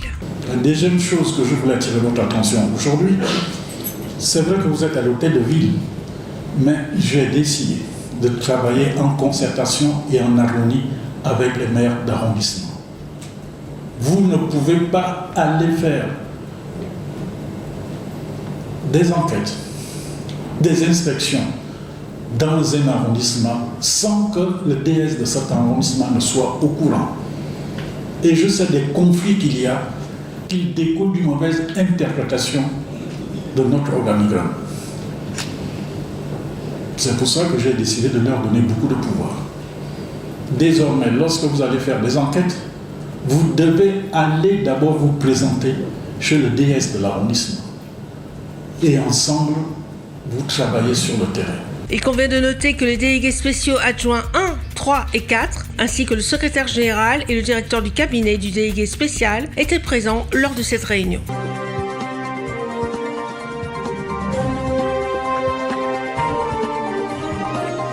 On boucle cette émission par une information qui concerne le Bénin, le pays du président Patrice Talon. Et dans ce pays, au Bénin, les membres de la conférence des présidents de l'Assemblée nationale étaient sur le terrain pour toucher du doigt. Reportage Richard Gozo, Séverin Tchatchoua, Marcel Bassolé. Dans un effort constant de clarté et dans le but primordial de rendre des comptes de manière rigoureuse afin d'assurer une communication ouverte, l'honorable Louis Vlavonou, président de l'Assemblée nationale du Bénin, a réuni les membres de la conférence des présidents le 21 mai 2025 pour la réunion trimestrielle du comité de pilotage du projet de construction du nouveau siège du Parlement béninois. Monsieur Moïse Achille Oussou, directeur général de la Société immobilière et d'aménagement L'Urbain, maître d'ouvrage délégué, a présenté un état d'avancement des travaux. Les travaux de construction du nouveau siège de l'Assemblée nationale sont exécutés à 64%. En termes de prévision, la fin des travaux est prévue pour avril 2026. Mais avant, on a un jalon intermédiaire qui porte sur disons, la réalisation de l'hémicycle. Donc pour permettre la tenue des activités importantes Ça fait quelques mois que le président de l'Assemblée insiste sur ce jalon.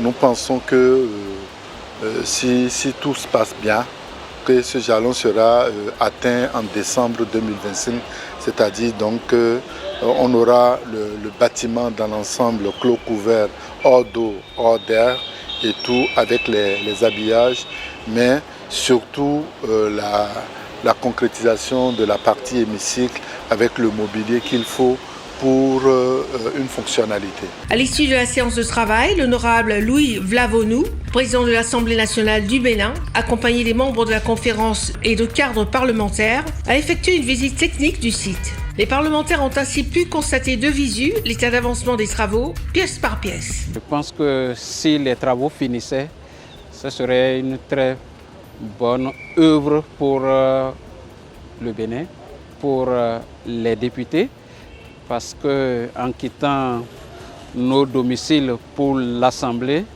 on serait fiers de venir travailler dans un lieu sain où tout est disponible pour une bonne production législative. Je crois que c'est l'essentiel et nous allons continuer de suivre, de faire en sorte que les travaux finissent et que le calendrier finalement retenu soit suivi. Le chantier de construction de l'Assemblée nationale évolue à grands pas, malgré les quelques retards connus dans le projet. Je retiens que le gouvernement est en train de jouer sa partition à travers le maître d'ouvrage délégué qu'est la CIMO, et que les entreprises sont à pied d'œuvre. Et c'est la première fois, j'avoue, que je visite ce chantier après le lancement du chantier, après la pose de première pierre, les premiers coups de pioche où j'étais présent. Et ma surprise a été vraiment de taille quand j'ai observé l'œuvre abattue jusque-là pour sortir de terre ce géant arbre à palabres que constitue notre hémicycle désormais. C'est vrai, il reste beaucoup de travaux de finition à faire, mais ma satisfaction est quand même à un niveau suffisamment élevé quand j'ai vu les réalisations sur le chantier. Sur le site, plus que des chiffres ou des plans, ce sont des blocs de béton qui prennent forme, des espaces qui s'érigent et des perspectives qui s'ouvrent.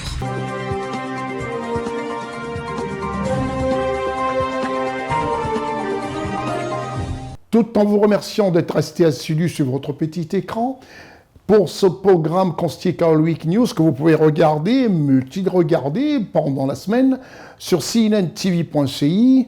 Et n'oubliez pas aussi, si vous êtes féru d'informations africaines vraies surtout, le mot est d'importance.